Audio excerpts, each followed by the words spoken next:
There's a place just outside Pittsburgh where the woods never feel quiet. Even when the wind dies and the trees stand still, something moves. It's a stretch of forest and ruin along the Monongahela River, overgrown, half swallowed by time. Once, it was alive with industry. Now, it's alive with the weight of what happened there. Violent deaths, vanishings, a place where too much went wrong and too little was made right. People hear voices in the brush, see lantern lights flickering through the fog, feel watched when they're alone on the trail. Some say the spirits are just echoes of the past, the factory workers who died in fires, in falls, in silence. Others think it's darker than that what's here never left because it never had peace. They call it Dead Man's Hollow, and it earns that name. Dead Man's Hollow is more than an eerie name on a map.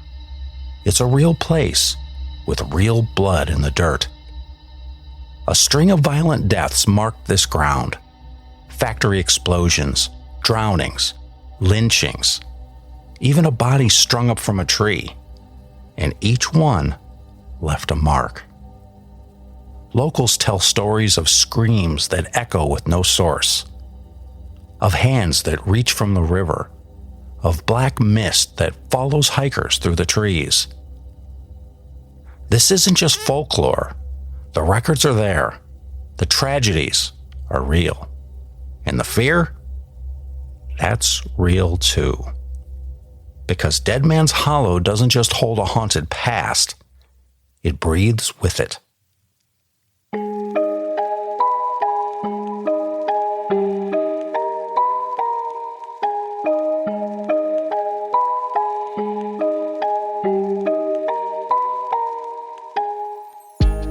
I'm your host, Robert Barber, and today we travel to the hills outside McKeesport, Pennsylvania, to a tangle of forest and ruin where stone walls crumble beneath moss and the silence is anything but empty.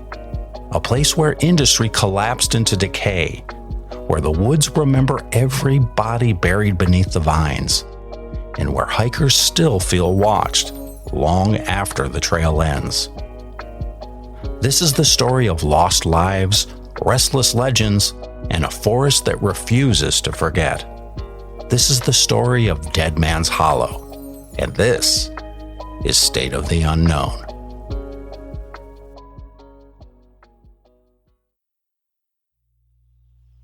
There's a hush that falls over this place. Not silence, never that. The wind still moves through the trees. The river still drags itself past the banks. But beneath it, something lingers. Dead Man's Hollow lies just southeast of Pittsburgh, 900 acres of dense forest, sheer cliffs, and the skeletal ruins of what used to be industry. It backs against the Youghiogheny River, and what's left behind doesn't feel entirely abandoned. In the 1800s, this was a place of labor, of brick kilns, smokestacks, and furnaces so hot they could melt stone. The Union Sewer Pipe Company built its factory here in 1890, carving out a clearing in the hollow to house men, machinery, and fire. They laid rail lines, built walls, and left behind a scar in the woods that never quite healed. But the name Dead Man's Hollow goes back further. Some say it was 1874. Two boys walking near the river stumbled on a body, half hidden in the brush. Murdered, shot through the head. No ID. Just a stranger, dead in the woods. The story made the Pittsburgh Commercial Gazette. The paper said the man had been there for days, already rotting in the July heat. And in the years that followed, more bodies turned up. Some drowned, some shot, none with answers. By the time the factories came, the name had stuck. Locals said the hollow was cursed, that men went in and didn't come out, that sometimes, in the dark, you could still hear screaming echo off the rock. Over time, the kilns were abandoned. The rails rusted. The factory walls collapsed into brush, and the forest began to take it all back. But the name stayed, Dead Man's Hollow, because the dead don't always stay buried, and this place never forgets.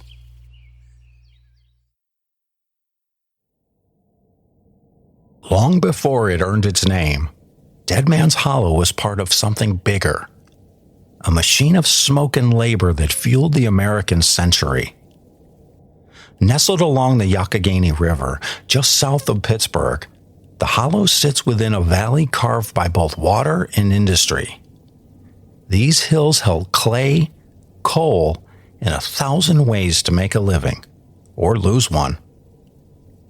By the late 1800s, western Pennsylvania had become the heart of American manufacturing. Steel, glass, railroads. This was the empire of the working class, and McKeesport, the nearest town to the hollow, was booming. Its foundries burned day and night. Riverboats hauled freight past blackened hillsides, and the people who lived here, immigrants, veterans, farmers turned factory hands, they carved out entire lives from ash and river mud. The hollow, in those days, was no mystery. It was a work site. The Union Sewer Pipe Company ran its clay operations here, an industrial sprawl of kilns, outbuildings, and smokestacks that rose like fingers from the forest floor. Workers lived in shanty towns along the hillside. They walked to work through the woods. 1,000 feet from the trailhead, you'd find flames licking from chimneys and the heavy breath of furnaces rolling through the trees. This place was alive with labor. Men caked in soot, children running barefoot with lunch pails, the smell of brick dust hanging thick in the air. But it was a hard life, and a dangerous one. There were no unions, no safety boards, no guardrails around the machines. A misstep could take your hand, a loose pulley, your life. And the closest thing to a doctor was a company man with a notebook. Still, they stayed. Because the work was steady, the pay enough to keep food on the table, and the woods around them, for all their silence, were familiar. But the hollow was changing. By the 1920s, the industry began to falter. The kilns cooled, the buildings fell quiet, and nature crept in. The forest came back fast enough to swallow a brick wall in a season, to break apart concrete with its roots. The old paths turned to overgrowth, structures collapsed, and the hollow became a ruin. What was once a place of labor became a place of legend, abandoned, overgrown, and thick with stories no one could quite verify. They said people died here, workers who never made it home, a man crushed beneath a rail car, a boy drowned in the river, and others who disappeared without explanation. Official records are scarce, but something lingered, enough that locals avoided the trails after dark, enough that hikers reported whispers in the trees, enough that the name stuck. Dead Man's Hollow is a place with too much past to be peaceful, and just enough forgotten to feel dangerous.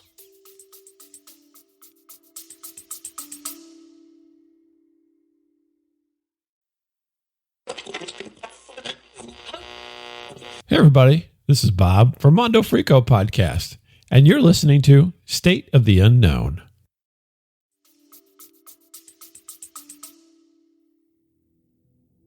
The name wasn't metaphor.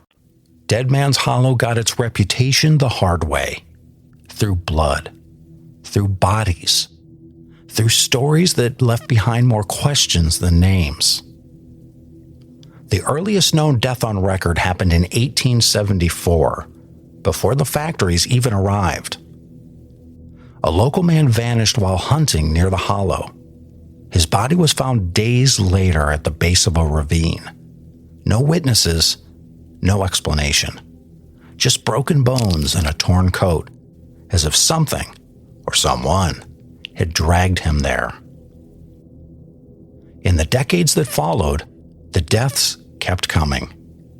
Some were accidents. Men caught beneath machinery. A brick worker crushed during a wall collapse.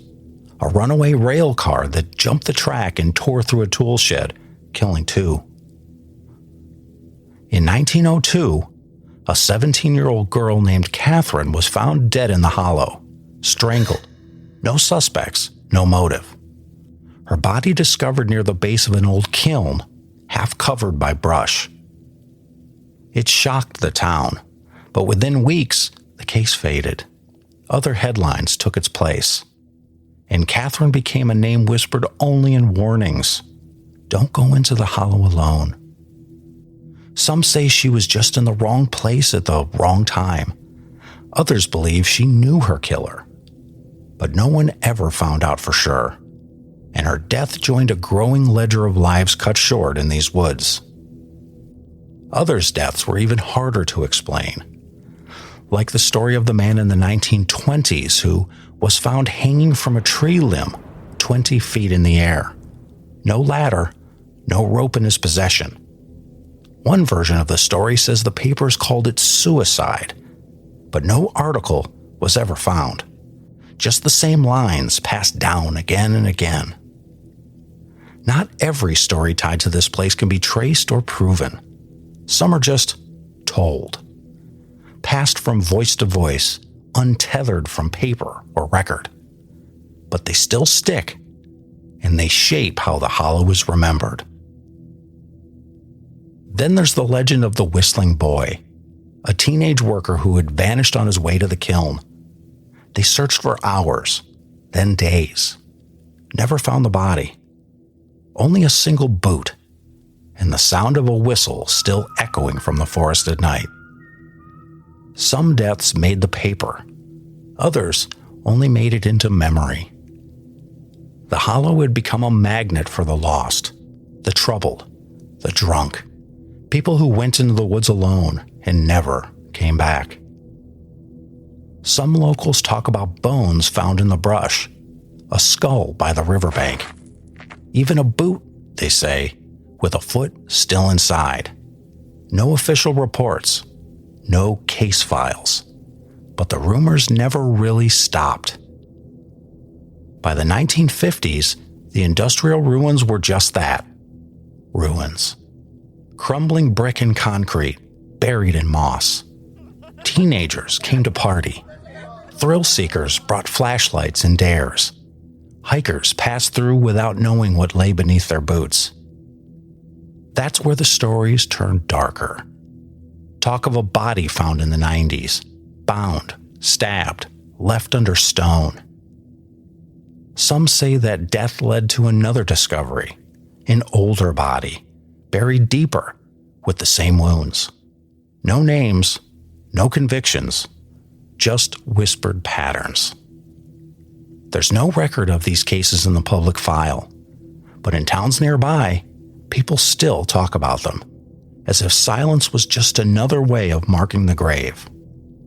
Today, the hollow is protected land, a nature reserve, a historical site, but it hasn't been cleaned of memory.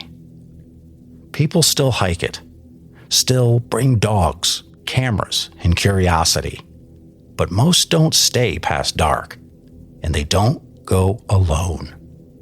Because the deeper you go, the quieter it gets. The birds stop, the wind disappears, and the trails, they don't always lead where they should. Dead Man's Hollow isn't just a ruin. It's a place full of absences, some marked, most not. and whatever remains doesn't always stay buried. By the 2000s, Dead Man's Hollow had transformed, on paper, from industrial ruin to protected nature reserve, from coal dust to clean trails. But the stories never stopped. Hikers began reporting strange things, footsteps behind them when no one was there, cold spots in the middle of summer, and the sense that someone or something was watching. Flashlights flickered out in the same bend of trail. Camera batteries drained without warning. Phones refused to hold signal in the old brickyard clearing. One group of amateur investigators came out in 2014, armed with audio recorders, EMF detectors, and motion sensors. They didn't expect much, just a quiet night in the woods. What they got was something else.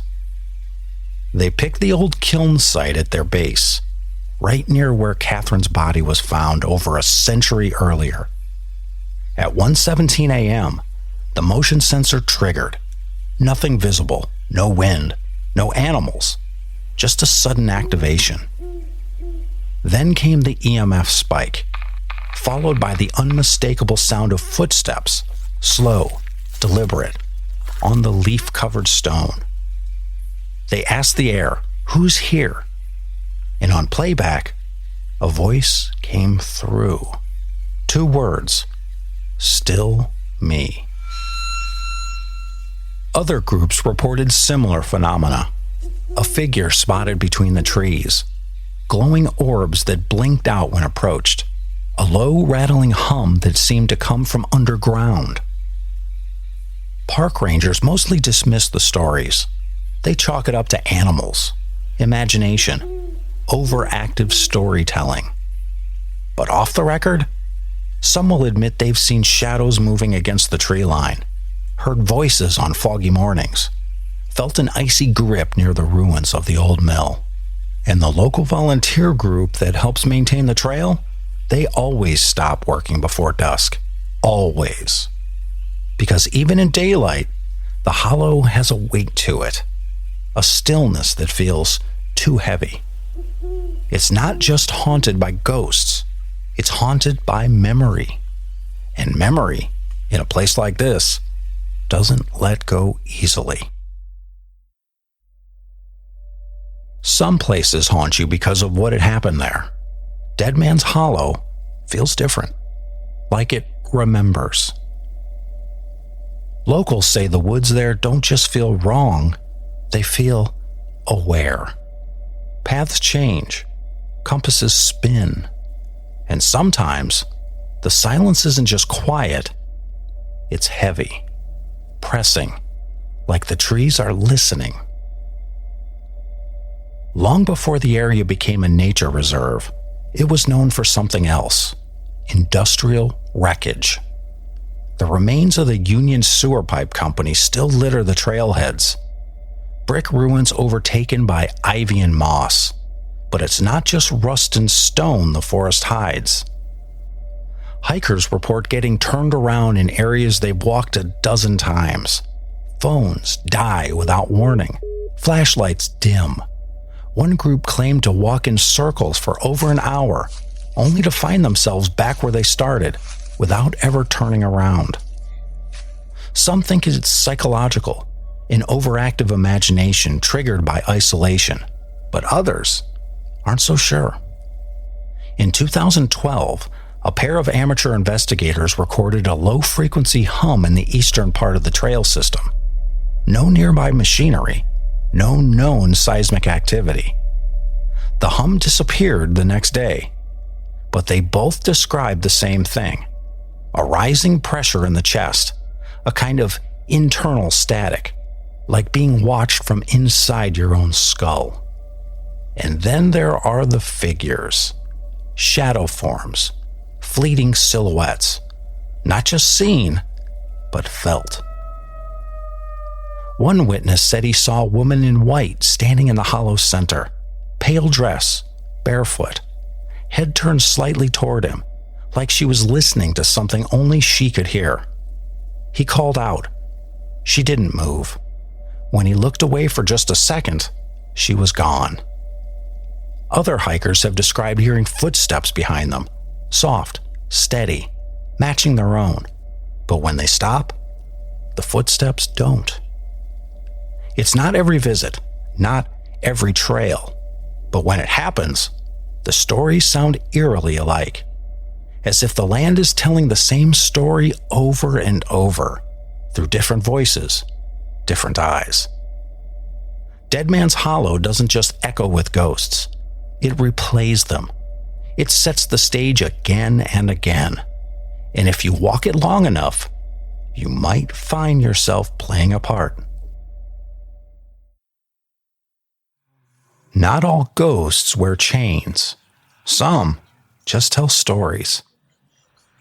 Ask around in Elizabeth or McKeesport and you'll hear them. Accounts pass between hikers, old-timers, and park volunteers.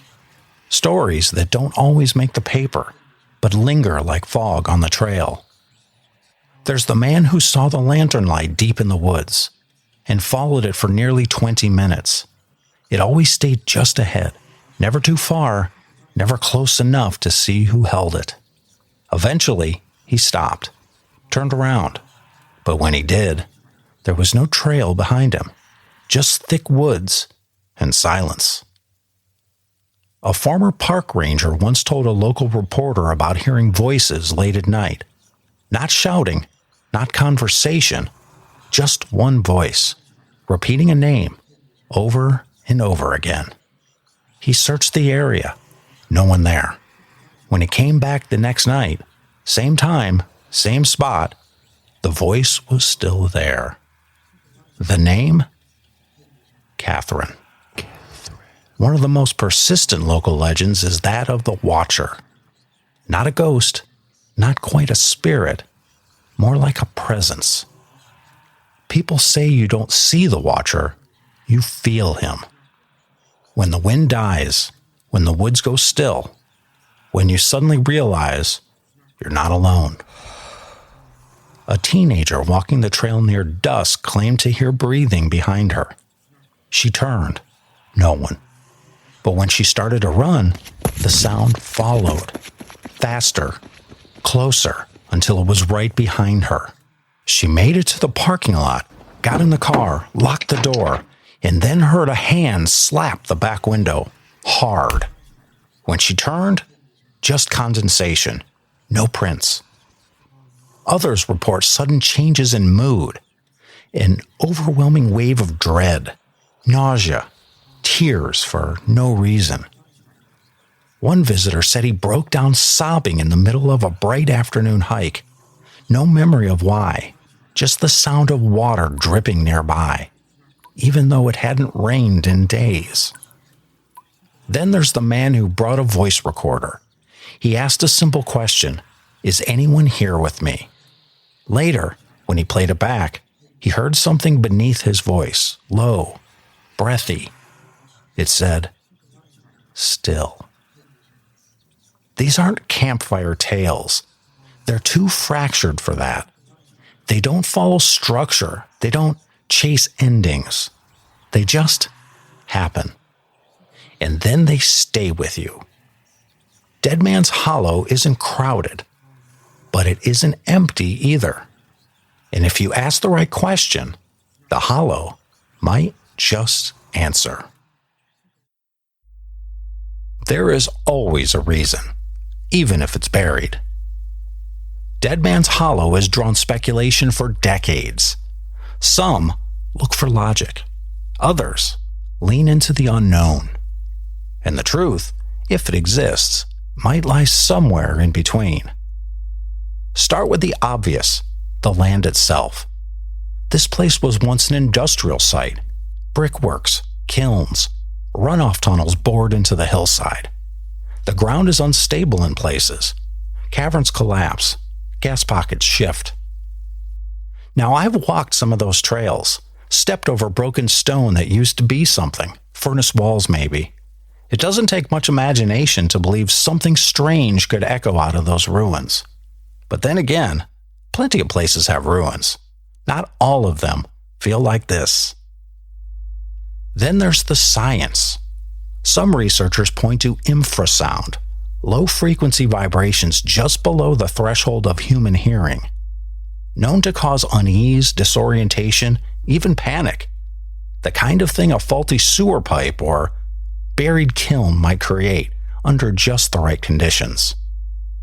Now that explanation makes sense to me. It's tidy. It puts the weird back in the box. But it doesn't explain why multiple people describe the same figure, the same voice, over years, over decades. I can see something external causing, well, what amounts to hallucinations. But hallucinations, just like dreams, can't be the same for multiple people who have never encountered or spoken to each other across years and years of reported experiences. Others, they chalk it up to suggestion. The name Dead Man's Hollow alone sets the stage. You add the stories, the silence, the isolation, and the brain does the rest. Fear sharpens the senses until they start to lie. Now, I want to believe that most of this is just expectation, but some of these stories, they don't sound like imagination. They sound like memory. Paranormal investigators offer a different angle: residual energy, a kind of psychic recording left behind by trauma. The hollow has seen death, violent, accidental, unexplained. If you believe in emotional imprint, this would be the place. And then there are the outliers. Some say the hollow is a thin place, where the veil between worlds wears down. Not ghosts, but intrusions, moments that bleed through. For me, that's harder to wrap my head around. I'm not sure I believe in doorways, but I do believe some places feel off. Not haunted, not sacred, just wrong in a way that doesn't fade with sunlight. Other theories go deeper. Underground chambers, ley lines, even time slips. No proof, just patterns. But patterns persist. Now, at the end of the day, I don't know what's here. I've stood in that hollow, listened to the wind stall mid-breath, watched a flashlight die for no reason. It could all be in my head, but it sure didn't feel that way. Something's waiting in that valley. And whether it's a memory, a myth, or something we haven't named yet, it's not done with us. Some places just feel different, even before you know the stories, even if you never hear a name. Dead Man's Hollow has that feeling. Not loud, not showy, just present, like the woods are holding their breath. We've heard the stories: natural gas, psychological projection, residual energy. Each one makes sense on paper, but they don't quite explain why people keep coming back with the same story. That something was behind them, that the trail changed, that a voice whispered, even when they were alone. Not every legend needs proof. Some survive because they tap into something deeper, not just fear, but recognition. Because we all know what it's like to sense something we can't explain, to feel watched, to feel remembered. Maybe Dead Man's Hollow isn't haunted by spirits. Maybe it's haunted by attention, by everything that was never laid to rest. What makes this place stick with people isn't the spectacle, it's absence, the gaps, the quiet, the sense that the story here isn't over, and maybe never was. When we walk these trails, we're not just stepping through woods, we're walking into a space that resists forgetting. And if there's anything ghosts feed on, it's memory. If you ever visit, go quietly. Respect the stillness. And if something moves just beyond your line of sight, don't rush to explain it. Let it be what it is. This has been State of the Unknown, where we follow the stories that don't end clean and the questions that don't go quiet. If this episode stayed with you, follow the show now so you don't miss what's next. And if you believe these stories deserve to be heard, leave a review, just a line, just a few words. It helps more than you know. Want to go deeper? Visit stateoftheunknown.com. You'll find full episodes, show notes, behind-the-scenes photos, and a place to submit a story of your own. Because this isn't just a podcast. It's a gathering of questions, and the answers are out there. Until next time, keep your head down and your footsteps light.